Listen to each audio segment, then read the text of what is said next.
네, 키워드로 읽는 시장입니다. 밤사이에 큰 이벤트가 지나갔고요. CPI를 보면서 시장은 환호했고 FOMC 회의 결과를 보면서 다소 아쉬움이 있었지만 그래도 이 이벤트를 시장은 긍정적으로 해석하는 분위기가 조금 더 지배적이었습니다. 자, 이 시간에는요. 단기 오늘만 보는 투자가 아니라 조금 더 길게 시선을 멀리 할 수 있는 투자 전략 세워드리려고 합니다. 함께 하실 분 소개해드릴게요. 인더스트리의 이주환 애널리스트 모셨습니다. 어서 오십시오. 네, 반갑습니다. 네, 반갑습니다. 오늘 저희가 이 세 가지 키워드를 통해서 시장 해석을 하나씩 해보려고 하는데요. 자, 첫 번째 키워드부터 열어보겠습니다. 아무래도 가장 중요한 키워드는 금리 인하 아닐까 싶은데요. 시장 해석은 9월인 것 같습니다, 연구원님. 저희 FOMC 성명서 보면 매파적인 내용만 있던 건 아니지만 그래도 좀 큰 그림에서 보면 인플레이션에 대한 확신은 좀 더 필요하다는 매의 기조가 좀 포착이 됐습니다. 이번 성명서 어떻게 좀 해석하셨습니까? 일단 CPI 5월달 CPI가 먼저 발표되고 몇 시간 뒤에 FOMC 회의록이 발표가 됐잖아요. 네.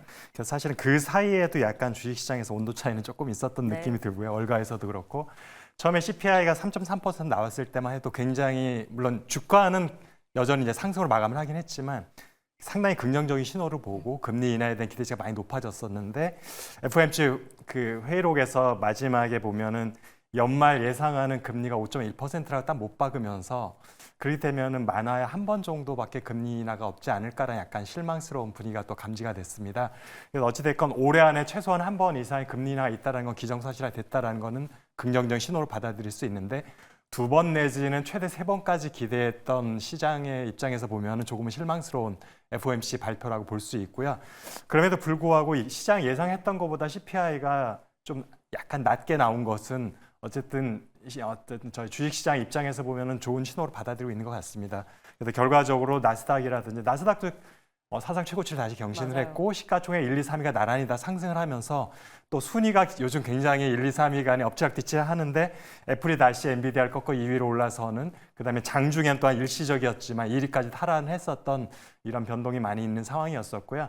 어쨌든 금리 인하에 대해서 지금 월가에서는 어쨌든 그 발표를 하고 나서 9월에 인하할 확률이 그래 70%가 높아지는 상황입니다. 얼마 전까지는 52% 정도였었거든요. 그래서 어제 오늘 발표로 인해서 어쨌든 생각보다 연말보다는 3분기 중에 인하가 될 가능성이 높다라는 쪽에 일단 방점을 두고 있는 것 같고요. 물론 정확한 건 좀 더 지켜봐야 되겠죠. 네. 왜냐하면 다음번에도 발표하는 어떤 고용 지표라든지 또한 물가 지표들이 또 굉장히 안 좋게 나오게 되면 또 뒤로 수년될 수도 있는 상황이기 때문에 어쨌든 오늘 발표로 인해 보면은 3분기 내 가능성이 조금 높아졌다고 보는 것 같습니다. 참 이 불확실성이 언제쯤 해소가 될지 시장 안에 이 내용이 참 오랫동안 끌고 오는 것 같아서 피로감도 있지만 그래도 이걸 결론적으로 보면 그럼에도 불구하고 파월이 9월에 입장 변화를 좀 표현했다라는 게 그래서 시장이 이걸 긍정적으로 해석한다라는 게 또 결론 노출이 되지 않을까 싶습니다. 특히나 지난달에는 연준이 이 진전이 좀 부족했다라고 했는데 이번에는 진전이 조금은 나왔다라고 입장을 변화했던 건데요. 5월 CPI가 입장 변화에 좀 작용이 됐다라고 해석해도 되는 걸까요, 연구원님? 아무래도 그 CPI가 나오기 전과 후에 전반적인 분위기가 좀 달라졌던 것 같고요.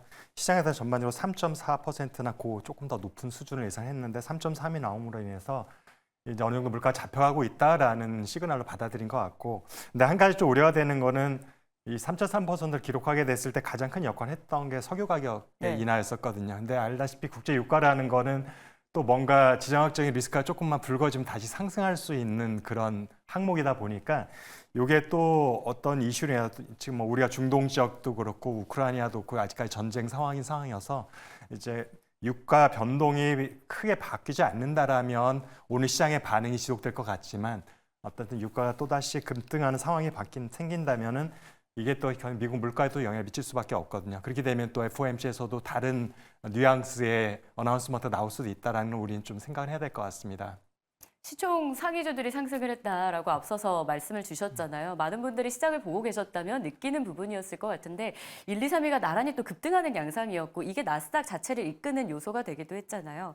금리 인하 9월 가능성을 각 기업들도 시장 참여자들도 더 크게 보고 있다. 시총 상위주들을 보고 그런 해석도 가능할지요.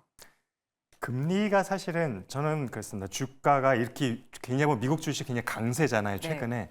근데 원래는 이런 강세는 주가 하락계 이루어지는 거거든요.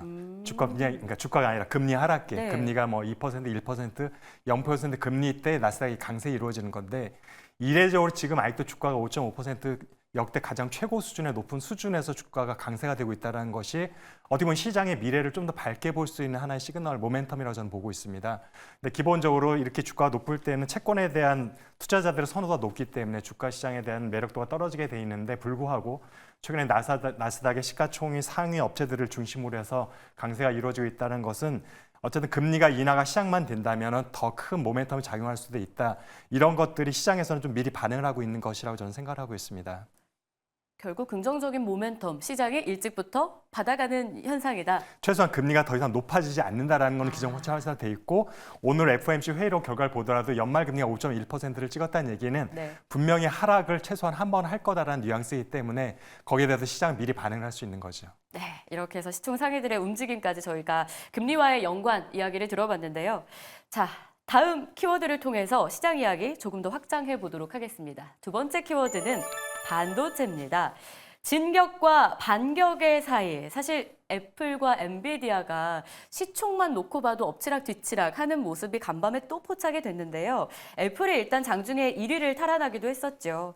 막상 AI 자체 모델을 공개했던 당일은 하락했는데 이후 연속적인 상승세가 나오고 있어요. 시장 평가 바뀌고 있는 겁니까? 애플에 대해서는 우리가 참 애증의 관계가 있는 종목 중에 하나인데 네. 우리가 올해 들어서 애플이 좀 어떻게 보면 시장에서 이제 홀대를 받았다고 할까? 근데 불과 작년까지만 하더라도 시가총액 1위가 애플이었었거든요. 마이크로소프트가 아니라. 근데 올 초에 중국 시장에서 휴대폰 판매가 저조하고 전반적으로 아이폰 판매가 저조하면서 애플의 주가가 좀 다른 기업들이 치고 올라올 때 소외되었던 측면이 있고요. 그러다 보니까 엔비디아한테까지 역전되는 상황들이 중간중간 노출이 되었었는데 지금 마이크로소프트보다는 애플이 어떻게 보면 좀 더 긴 시간 동안 1위를 유지했던 기업이기 때문에 지금 새로운 AI 인텔리전트라든지 해서 향후 신제품에 대한 기대치가 높아진다라면 애플이 다시 1위를 차지할 가능성이 상당히 높아진 상황이고요.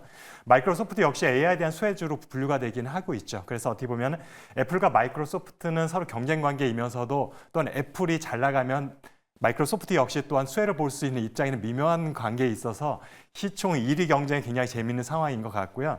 엔비디아 같은 경우는 하지만 미래를 본다면 역시나도 휴대폰 시장보다는 AI 시장에 대한 기대치가 더 높기 때문에 당분간 1위를 바로 차지하지 못할 수도 있지만 엔비디아의 기세가 굉장히 무서울 거라고 저는 예상을 하고 있습니다.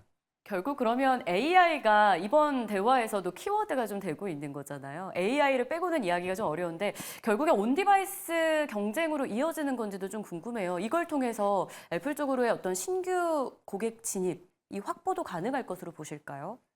아이폰의 판매량이 결국엔 더 늘 수 있을 거가 이제 최종적으로 네. 애플의 실적의 어쨌든 결론으로 날 텐데 제가 볼 때 아이폰 사용자들은 사실은 충성도가 굉장히 높은 입장이고요. 맞아요.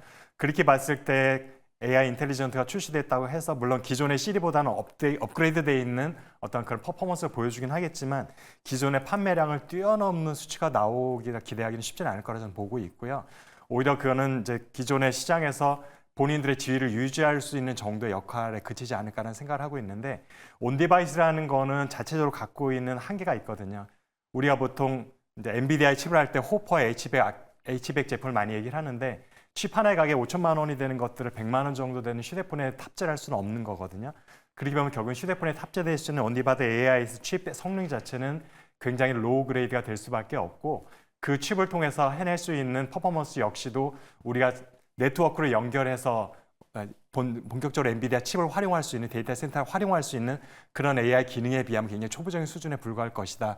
그래서 그런 것들 겪은 처음에 어떤 흥미를 가지고 최종 소비자들이 사용할 수는 있겠지만 이것을 기업 측면에서 또는 전문성 측면에서 접근하기는 온디바이스는 한계가 있다고 보거든요.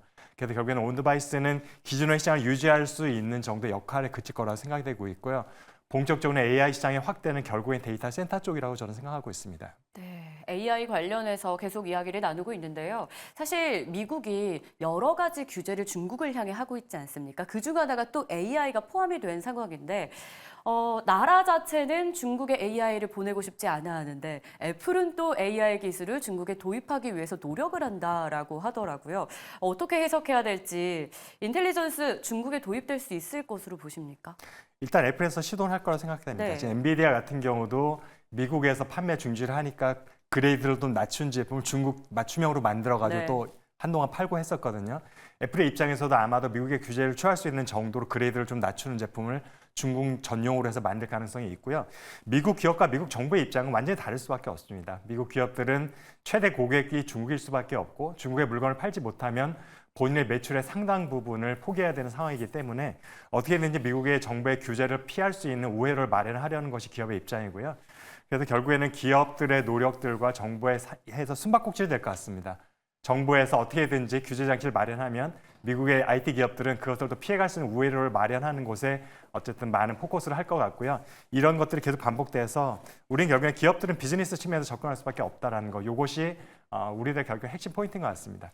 이런 식으로 애플이 기세를 확장해 가다 보면 그리고 주가도 이렇게 상승세를 보이고 시총 자리까지 탈환을 하기 위한 노력을 하는 걸 보면 어떻게 보면 엔비디아보다도 투자 매력이 높아지고 있는 건 아닌지 서학개미들은 그런 궁금증을 가질 것 같아요. 연구원님 생각은 어떠십니까?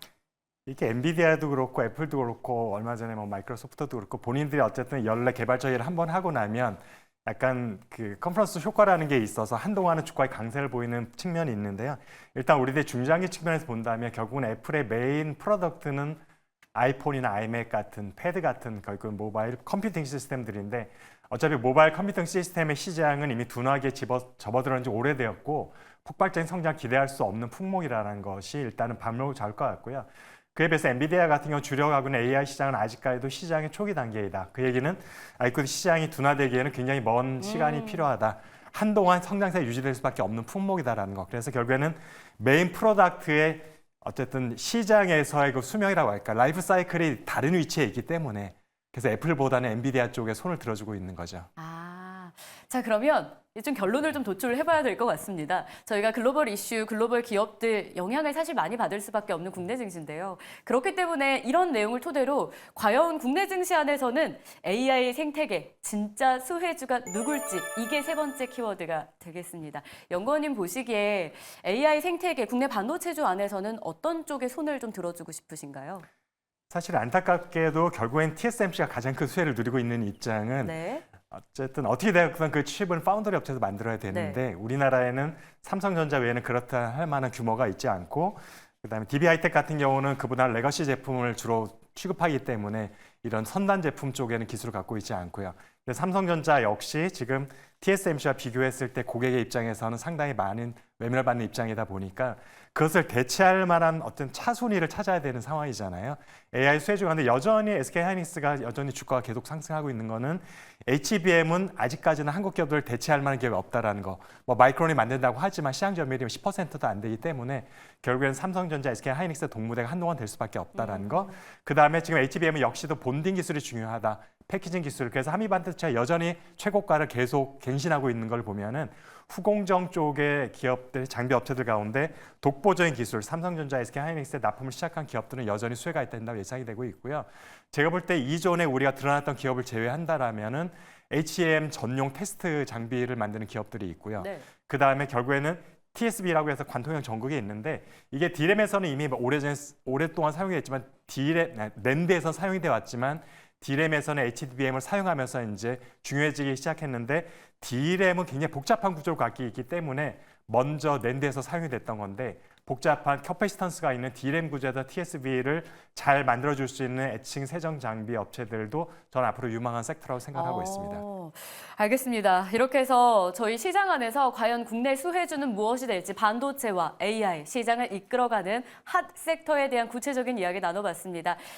여기서 마무리해야 될 것 같아요. 이주환 연구원님이었습니다. 고맙습니다. 네, 감사합니다.